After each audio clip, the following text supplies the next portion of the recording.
لا حول ولا قوة إلا بالله العلي العظيم. أعوذ بالله من الشيطان اللعين الرجيم. بسم الله الرحمن الرحيم. الحمد لله الذي هدانا لهذا وما كنا لنهتدي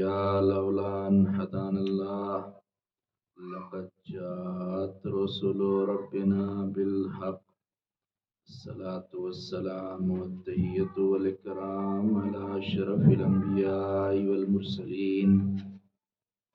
الذي كان نبيا وآدم بين الماء والطين،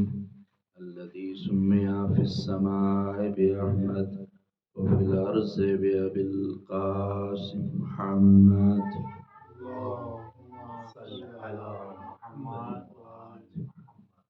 ثم الصلاة والسلام على أهل بيته الطيبين الطاهرين المعصومين المظلومين الغر الميامين،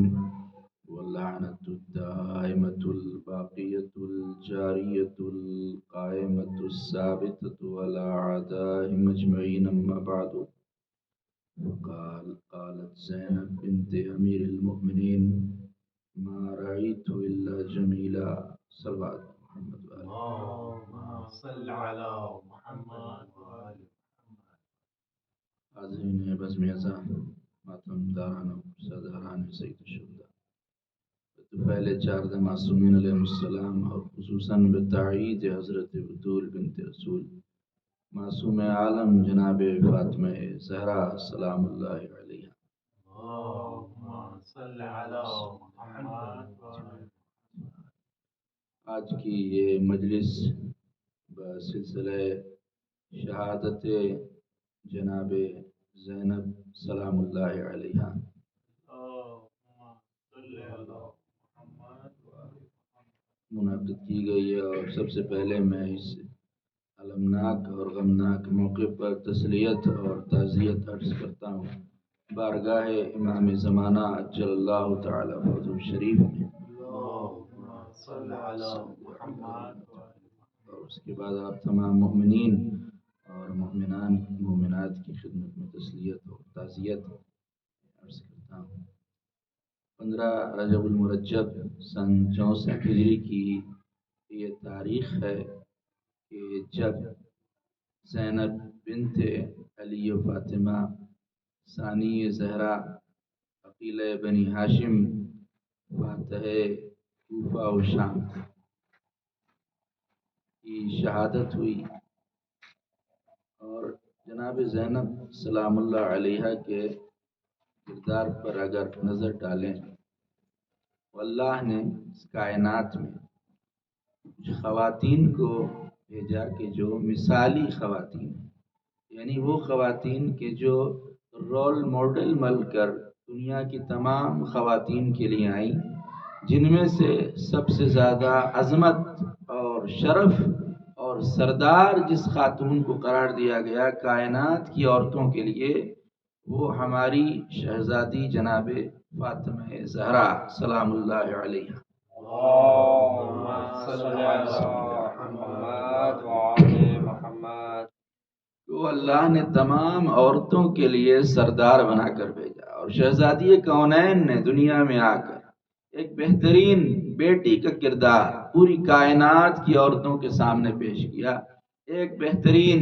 زوجہ کا کردار بھی آپ نے آ کر پوری کائنات کے سامنے پیش کیا، اور ایک بہترین ماں کا کردار بھی شہزادی کونین نے پوری کائنات کی عورتوں کے سامنے پیش کیا. لیکن اب ضرورت تھی کہ کائنات میں ایک اور اہم جو عورت کا رول ہوتا ہے وہ ہے بہن کی صورت میں. لیکن مصلحت پروردگار یہ تھی کہ شہزادی کونین کا کوئی حقیقی بھائی نہیں تھا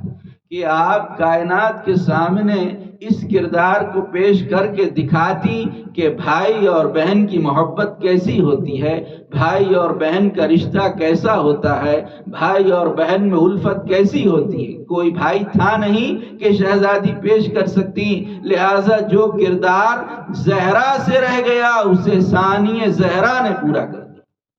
ثانی زہرا جناب زینب کبریٰ سلام اللہ علیہا نے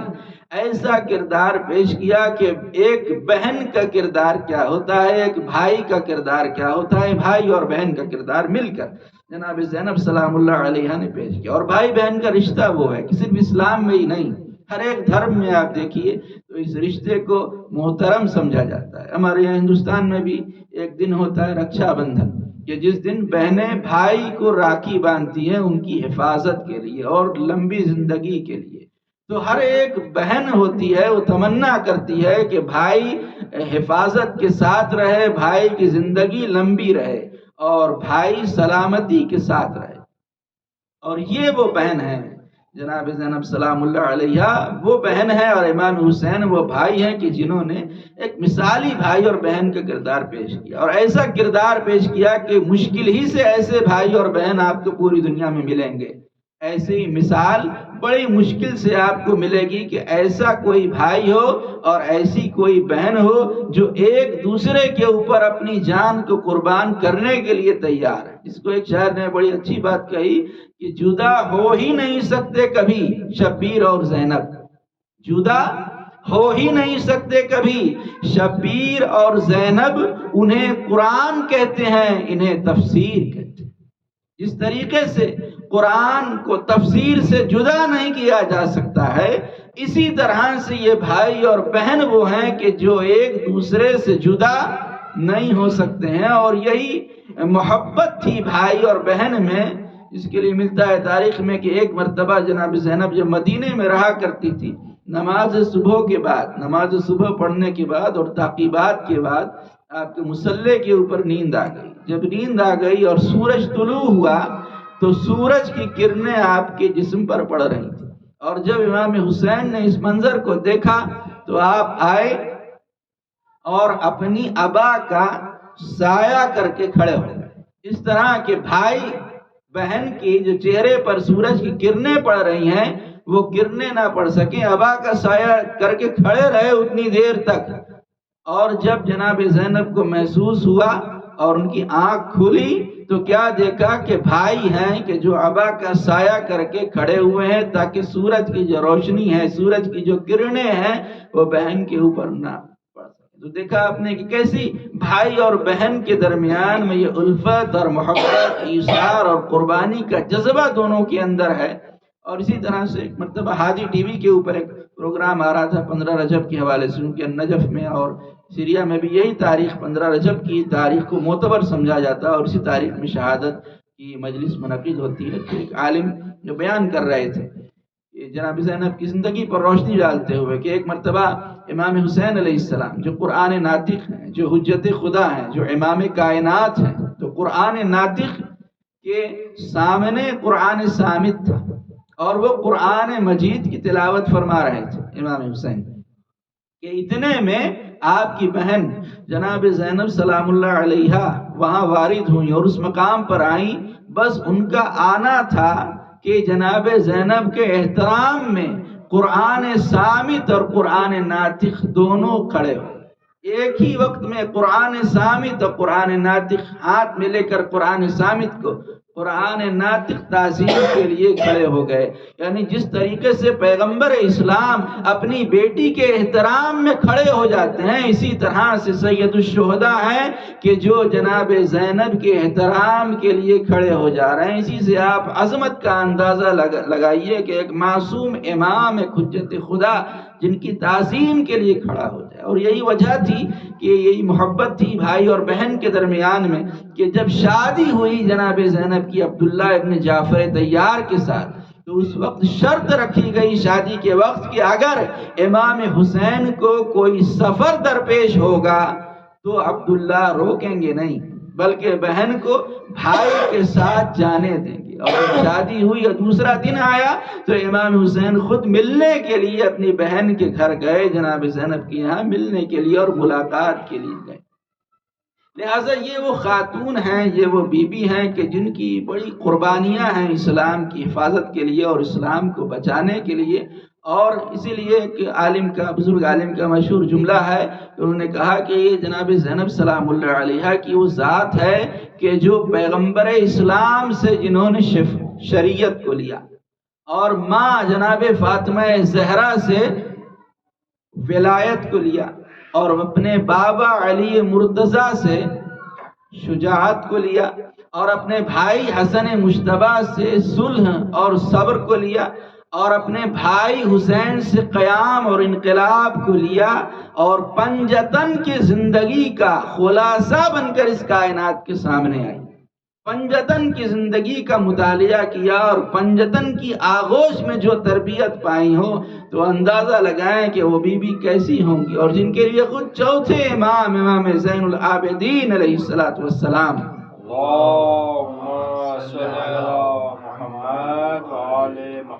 نے خود ارشاد فرمایا۔ اور امام کا قول ہے تو آپ سمجھیں کہ جب ہم لوگ کسی سے محبت ہوتی ہے تو اس کی جب تعریف کرتے ہیں تو حد سے بڑھا دیتے ہیں، اور جب کسی سے ہم کو دشمنی ہوتی ہے تو ہم اس کی تعریف سے گھٹا دیتے ہیں۔ لیکن دیکھیں کہ جب امام کوئی بات کہتا ہے تو مبالغہ نہیں کرتا، جو حق ہوتا ہے وہی بات امام کرتا ہے۔ امام فرما رہے ہیں عمتی زینب عالمۃ غیر معلمہ وفہیمۃ غیر مفہمہ، میری پھوپھی زینب ایک ایسی عالمہ ہیں کہ جنہوں نے علم حاصل نہیں کیا، فہیمۃ غیر مفہمہ، ایسی ہر چیز کو سمجھنے والی ہیں کہ انہیں کسی نے کسی چیز کو سمجھایا نہیں۔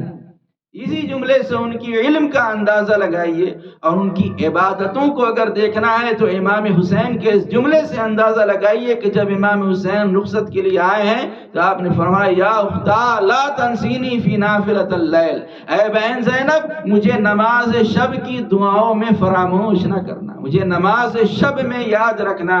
جس کی عبادت کی گواہی امام وقت دے رہا ہے اس کی عظمت کیا ہوگی اور اس کا شرف کیا ہوگا۔ اور اسی لیے آپ کا یہ جملہ بڑا مشہور ہے اور بینرز کے اوپر لکھا جاتا ہے، پوسٹر میں بھی یہ جملہ آپ نے دیکھا ہوگا کہ آپ نے جب دربار ابن زیاد میں گئی ہیں تو آپ نے اپنی ابن زیاد نے یہ کہنا چاہا کہ بھائی قتل ہو گئے، بھتیجے قتل ہو گئے، خود قیدی بن کر کھڑی ہوئی ہیں یہاں پر، دیکھیں آپ کے ساتھ کیا ہوا، تو آپ نے مشہور جملہ آپ نے فرمایا ما رأیت الا جمیلا، یہ مشہور جملہ ہے آپ کا کہ میں نے کربلا میں صرف حسن دیکھا، کربلا میں صرف خوبصورتی اور بیوٹی کو دیکھی۔ وہ سمجھ رہا تھا کہ حسین کو قتل کر دیا گیا، ان کے بھانجوں کو، بھتیجوں کو، بیٹوں کو، سب کو مار ڈالا گیا، تو اب زینب گھبرا گئی ہوں گی اور یہ ڈر گئی ہوں گی، لہٰذا وہ یہ ظاہر کرنا چاہ رہا تھا، لیکن آپ نے فرمایا کربلا میں صرف بیوٹی کو دیکھا ہے، صرف خوبصورتی کو دیکھا ہے کربلا میں نے، اور اس کے علاوہ میں نے کچھ نہیں دیکھا۔ اور اسی لیے آپ دیکھیں تو حضرت آسیہ کے لیے جو زوجہ فرعون تھی، حضرت آسیہ کے اوپر بہت ظلم و ستم کیا گیا فرعون نے، یہاں تک کہ جب انہوں نے اپنے ایمان کا اظہار کر دیا کہ موسیٰ پر ایمان لے آئیں تو فرعون نے ان کے دونوں ہاتھ اور دونوں پیر کو زمین پر رکھ کے میخ سے پھکوا دیا اور سورج کی دھوپ میں چھوڑ دیا۔ تو اپنی آخری وقت میں جناب آسیہ نے 2 دعائیں کی، اس کو قرآن نے اپنے اندر حفظ کر لیا، قرآن مجید نے ان 2 دعاؤں کو نقل کیا کہ جب جناب آسیہ کے اوپر ظلم و ستم کیے گئے، پریشانیاں آئیں، تکلیفیں آئیں، امتحانات آئے، لیکن آسیہ نے اللہ کی بارگاہ میں 2 دعا کی کہ جو سورہ تحریم کی آیت نمبر 11 ہے، آیت نمبر 11 ہے کہ جس میں اللہ ارشاد فرماتا ہے کہ ضرب اللہ للذین آمنوا امرأۃ فرعون، اللہ مثال دے رہا ہے مومنین کے لیے، ایماندار مرد اور عورتوں کے لیے فرعون کی بیوی کی مثال، کہ جب ان کے اوپر ظلم و ستم ٹھایا گیا تو انہوں نے دعا کی نجنی من فرعون وعملہ، یہ پروردگار مجھے فرعون سے بچا لے، فرعون کے ظلم و ستم سے بچا لے، فرعون کے لشکر سے بچا لے۔ پہلی دعا یہ کی، اور دوسری دعا یہ کی رب ابن لی عندک بیتن فی الجنہ، یہ بھی سورہ تحریم کی آیت ہے کہ اے پروردگار مجھے جنت میں اپنے پاس میرے لیے ایک مکان بنا دے، مجھے ایک مکان دے۔ تو جناب آسیہ رول ماڈل ہیں، انہوں نے پوری دنیا کی عورتوں کے لیے نمونہ عمل ہیں، امتحانات دیے، انہوں نے مصیبتیں برداشت کی، لیکن ہمارا لاکھوں اور کروڑوں درود و سلام ہو علی و فاطمہ کی بیٹی کے اوپر۔ آسیہ دعا کر رہی مجھے بچا لے، لیکن جب جناب زینب مقتل میں گئی ہیں، بھائی کے بھانجوں کے لاشیں ہیں، بھائی کی لاش ہے، یہ نہیں دعا کی کہ پروردگار مجھے بچا لے، بلکہ بھائی کے جنازے پر دونوں ہاتھوں کو رکھا اور اللہ کی بارگاہ میں کہا اللہم تقبل منا ھذا القربان، اے اللہ ہم اہل بیت سے اس قربانی کو قبول کر لے۔ آسیہ دعا کر رہے ہیں مجھے بچا لے، لیکن یہ شکر پروردگار کر رہی ہیں، یہ بچانے کی دعا نہیں کر رہے ہیں کہ اللہ مجھے یزید اور اس کے لشکر سے بچا لے، بلکہ یہ دعا کر رہے ہیں کہ پروردگار تیرا شکر ہے ہماری اس قربانی کو قبول کر دے۔ آسیہ نے کہا پروردگار جنت میں اپنے پاس میرے لیے ایک گھر بنا دے، لیکن جناب زینب نے یہ بھی دعا نہیں کی۔ آگے آ جائیے مصطفیٰ بھائی، یہاں پر جگہ ہے، آپ وہاں پر بیٹھ جاتے، صلوات پڑھی محمد والے۔ اللہم صلی علی محمد وعلی محمد۔ میسج آیا تھا کہ لوگ صرف مسجد امام باڑے میں لوگوں کو آگے کرتے ہیں، باقی سب جگہ پیچھے، ہر جگہ پر لوگ دوسروں کو پیچھے کرتے ہیں، صرف مسجد امام باڑے میں کہ سب کو کہتے ہیں کہ آئیے آگے آئیے۔ تو جناب زینب سلام اللہ علیہ نے، جناب آسیہ نے دعا کی پروردگار مجھے جنت میں اپنے پاس ایک گھر بنا دے، لیکن جناب زینب نے یہ دعا نہیں کی کہ اللہ مجھے جنت میں اپنے پاس ایک گھر دے دے، تو کیونکہ گھر کی دعا نہیں کی تو اللہ نے کہا زینب اگر گھر کی دعا نہیں کی تو اب ہر شہر میں تمہارا قائم کردہ ایک امام باڑہ ہوگا، اب ہر شہر میں تمہارے نام سے ایک گھر منسوب کیا جائے گا کہ جس میں تمہاری بچھائی ہوئی فرش عزا کو بچھایا جائے گا، اور آج ہر شہر میں امام بارگاہ موجود ہے کہ جہاں ان کا نام لیا جا رہا ہے اور ان کا ذکر کیا جا رہا ہے۔ اور اسی طرح سے بس آخری منظر کو میں آپ کے سامنے پیش کروں کہ جب جناب زینب دربار یزید میں گئیں اور یزید نے 700 کرسی نشینوں کا مجمع جمع کیا تھا کہ جن میں بڑے بڑے ملک کے امبیسیڈر بھی تھے، جس میں سوشل ورکر بھی تھے، جس میں میڈیا کے لوگ بھی تھے، وزراء بھی تھے، امراء بھی تھے، 700 لوگوں کو یزید نے جمع کیا۔ اور اس وقت دربار یزید میں جب اہل بیت کا لٹا ہوا قافلہ داخل ہو رہا ہے اور جناب زینب اس عالم میں ہے کہ سر پر چادر ہے، سر پر چادر نہیں ہے، ہاتھ پسے گردن بندھے ہوئے ہیں، اور یزید نے جب ان کی طرف دیکھا تو ایک مرتبہ یزید نے قرآن مجید کی آیت پڑھی اور یزید نے کہا کہ تعز من تشاء وتذل من تشاء بیدک الخیر، جو ندیم سرور کے نوحے میں بھی آپ نے پورا نوحہ اس کے اوپر لکھا ہوا، انہوں نے بھی پڑھا ہے نوحہ جو بہت مشہور ہوا کہ یزید نے کہا تو عز من تشاء و تذل من تشاء، یعنی اللہ جسے چاہتا ہے عزت دیتا ہے، اللہ جسے چاہتا ہے ذلیل کرتا ہے، بیدک الخیر، اپنے خیر والے ہاتھ سے۔ یعنی یزید سب کے سامنے یہ کہہ رہا تھا کہ جو قتل حسین ہوا ہے اس میں میری کوئی خطا نہیں، اس میں میری کوئی غلطی نہیں ہے، اس میں میری کوئی مسٹیک نہیں ہے، کیونکہ اللہ جو جسے چاہتا ہے عزت دیتا ہے۔ اللہ نے چاہا تو کہتا ہے کہ مجھے عزت دی کہ میں تخت پر ہوں، میں تاج میرے پاس ہے، اور دیکھیے کہ اللہ نے آپ کو نعوذ باللہ ذلیل کر دیا کہ آپ آج میرے سامنے قیدی بن کر کھڑی ہیں اور آپ کے سر پر چادر نہیں ہے اور آپ کے ہاتھ بندھے ہوئے ہیں۔ یزید اس طرح سے کہہ کے سب کے سامنے قتل حسین سے اپنے دامن کو چھڑانا چاہتا تھا کہ حسین کو قتل میں نے نہیں کیا، اس میں اللہ کی مرضی تھی تو وہ قتل ہو گئے۔ اب دیکھیں کہ علی کی اس شیر دل بیٹی نے اس یزید ملعون کے دربار میں کس طرح سے یزید کو ذلیل و خوار کر دیا، یزید کو رسوا کر دیا۔ جب یزید قتل حسین سے اپنا دامن چھڑا رہا تھا، بس تاریخ میں ملتا ہے فقامت زینب بنت علی، پس اس دربار میں علی کی بیٹی زینب کھڑی ہوئی، اور کھڑی ہونے کے بعد آپ نے سورہ آل عمران کی آیت نمبر 178 کی تلاوت کی، اور آپ نے فرمایا وَلَا يَحْسَبَنَّ الَّذِينَ كَفَرُوا أَنَّمَا نُمْلِي لَهُمْ خَيْرٌ لِأَنفُسِهُمْ إِنَّمَا نُمْلِي لَهُمْ لِيَزْدَادُوا إِثْمًا وَلَهُمْ عَذَابٌ مُّهِينٌ۔ قرآن کی آیت یزید نے پڑھی تو آیت کا جواب آیت سے دیا، اور آپ نے فرمایا کہ وَلَا يَحْسَبَنَّ الَّذِينَ كَفَرُوا، کافر یہ گمان نہ کرے۔ پہلے ہی آیت میں آپ نے بتا دیا یزید تم اپنے آپ کو خلیفۃ المسلمین سمجھ رہے ہو، تم تو مسلمان بھی نہیں ہو۔ وَلَا يَحْسَبَنَّ الَّذِينَ كَفَرُوا، کافر یہ گمان نہ کرے کہ اگر ہم نے اسے مہلت دی ہے تو خیر لِأَنفُسِهِمْ، اس کے لیے اس میں خیر ہے، بلکہ ہم نے مہلت اس لیے دی ہے تاکہ وہ گناہ اور زیادہ کرے، کافر اور زیادہ گناہ کرے، اور ان کے لیے خار کرنے والا عذاب ہے۔ تو اس طرح سے آپ نے یزید کے دربار میں جواب دیا، اور آغا محسن قراتی نے اپنی تفسیر میں بھی اس آیت کی لکھا ہے کہ دربار میں جب یزید نے آیت پڑھی تو جناب زینب نے اسی آیت کی تلاوت کی تھی اور بتا دیا کہ یزید تو سمجھ رہا ہے کہ آج تخت کے اوپر ہے، تاج پر ہے، تخت تیرے پاس ہے، تاج تیرے پاس ہے، حکومت تیرے پاس ہے، آج یہ پیسہ تیرے پاس ہے، دولت تیرے پاس ہے، لیکن تو جتنی بھی کوشش کر لے ہمارے نور کو مٹا نہیں سکتا۔ اور اسی منظر کو، اسی جواب کو شاعر نے ایک 4 مصروں میں نظم کیا کہ زبان نرغے آدھا میں جس گھڑی کھولی، 700 کرسی نشینوں کے مجمع میں، زبان نرغے آدھا میں جس گھڑی کھولی، علی کی لاڈلی بیٹی یزید سے بولی، وقار صبر ہوں تصویر پنجتن ہوں میں، وقار صبر ہوں تصویر پنجتن ہوں میں، ادب سے بات کر عباس کی بہن ہوں میں، ادب سے بات کر عباس کی بہن ہوں میں۔ یہ زینب ہے کہ جو پنجتن کا خلاصہ بن کر یزید کے سامنے کھڑی ہیں۔ اگر یزید وارث شیطان ہے، نمرود، فرعون، ابلیس، ان سارے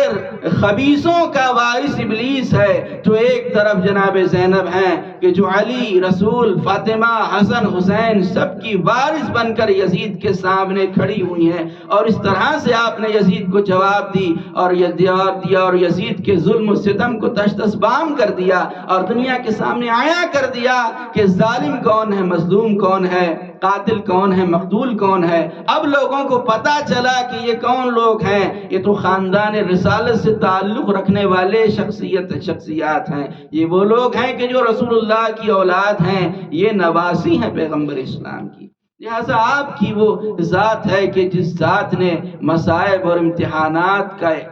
بڑا امتحان دیا، جیسے کہ قرآن میں اللہ کہتا ہے کہ الرجال قوامون علی النساء، ہم نے مردوں کو قوی بنایا ہے، عورت کو کمزور بنایا ہے، عورت کو نازک بنایا ہے، لیکن یہ وہ عورت ہیں کہ مصائب اور تکالیف اور امتحانات کا ایک سلسلہ ہے، لیکن کبھی ڈری نہیں، کبھی گھبرائی نہیں ظالم کے سامنے، ہر ایک مصیبت کے سامنے صبر کر لیا، شکر کیا۔ اس لیے آپ کا ایک لقب ہے ام المصائب۔ ام المصائب یعنی مصیبتوں کی ماں، زینب یعنی مصیبتوں کی ماں۔ کیا کیا مصیبتیں آپ پر ٹوٹی ہیں، کیا کیا امتحانات لیے گئے ہیں آپ کے، کہ جب 5 سال کی عمر ہوئی تو اپنے شفیق نانا کا سایہ، سر سے نانا کا سایہ اٹھ گیا، اور ابھی چند مہینے ہی گزرے تھے، ابھی نانا کے غم سے نکل بھی نہ پائی تھی کہ ماں کا شکستہ پہلو زینب نے دیکھا، اور ماں کا سایہ بھی اس دنیا سے اٹھ گیا۔ بس ابھی ماں کے غم میں تھی کہ جب 40 ہجری کا رمضان آیا، 19ویں رمضان کی صبح آئی کہ ابن ملجم ملعون نے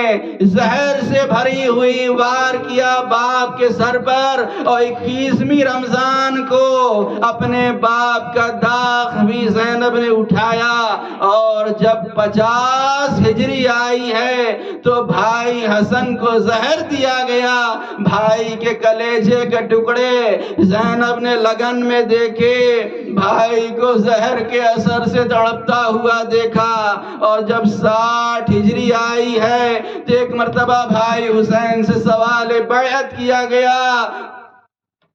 اور جب بھائی کو سفر غربت کے لیے نکلنا پڑا تو اب بہن ساتھ ساتھ ہیں، بہن بھی نکلی ساتھ ساتھ، اور جب یہ قافلہ 2 محرم کو کربلا پہنچا ہے اور زینب ساتھ ساتھ ہیں، اور جب عاشور کا دن آیا،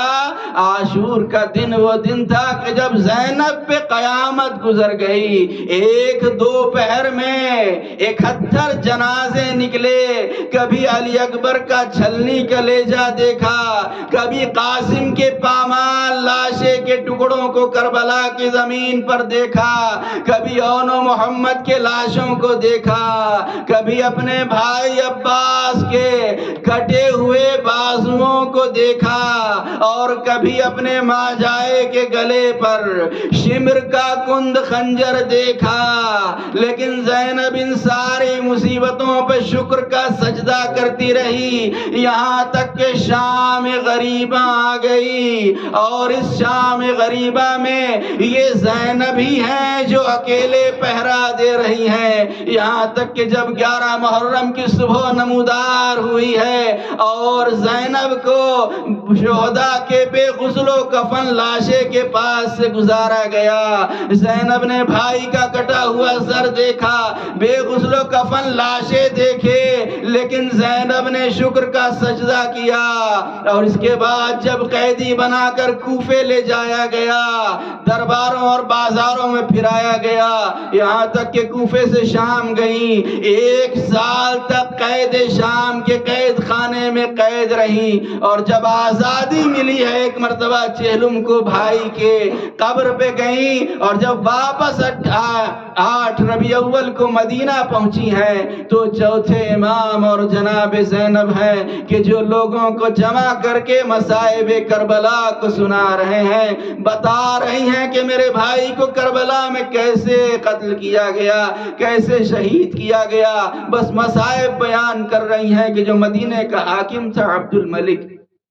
یزید کو خط لکھا کہ چوتھے امام زین العابدین یہاں تبلیغ کر رہے ہیں، لوگ ان کی بیعت کر رہے ہیں، اور قریب ہے کہ انقلاب آ جائے، تمہارا تخت و تاج خطرے میں پڑ جائے۔ لہٰذا یزید نے واپس خط لکھا اور فرمان جاری کیا کہ زین العابدین کو شام بھیج دو۔ بس ایک مرتبہ پھر سے چوتھے امام کو گرفتار کر لیا گیا۔ غل تھا کہ پھر مدینے کی بستی اجڑ گئی، زین العبا کے پاؤں میں زنجیر پڑ گئی، پھر سے سید سجاد کو زنجیریں پہنائی گئی۔ بس جب بیماری کے عالم میں زینب نے دیکھا تو عصا کا سہارا لے کر ثانی زہرا سید سجاد کے پاس آ گئیں اور کہا ہے بیٹا سید سجاد، میں تمہیں اکیلے شام نہ جانے دوں گی، یہ پھوپھی بھی ساتھ ساتھ چلے گی۔ بس زینب ساتھ چلی، اتنے میں فضہ بھی آ گئی۔ فضہ نے آ کر کہا ہے شہزادی، میں آپ کو تنہا نہ جانے دوں گی، میں بھی آپ کے ساتھ ساتھ چلوں گی۔ بس یہ 3 لوگوں کا قافلہ شام کی طرف چلا ہے، اور شام سے کچھ میل کے فاصلے پر ان 3 لوگوں کو ایک باغ میں روکا گیا۔ جب جناب زینب اس باغ میں پہنچی تو آپ نے فضہ سے کہا فضہ، یہ تو وہی باغ لگ رہا ہے کہ جس باغ کے ایک درخت پہ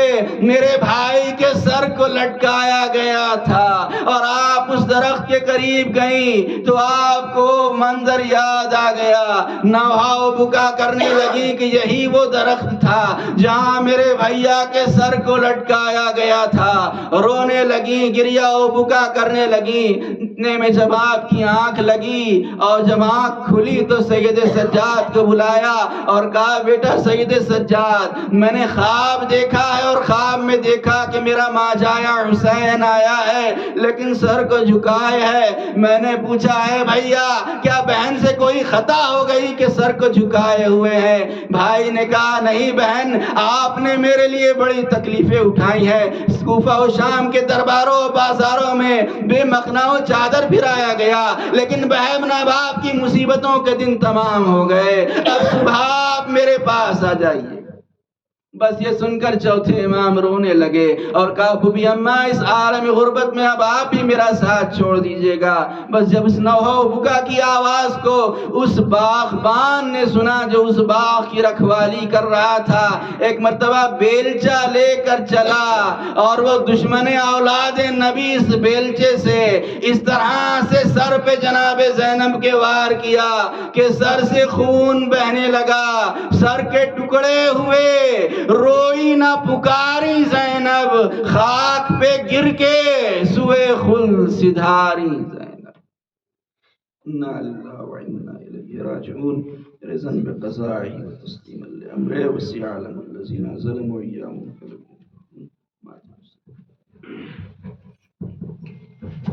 یا حسین یا حسین یا حسین یا حسین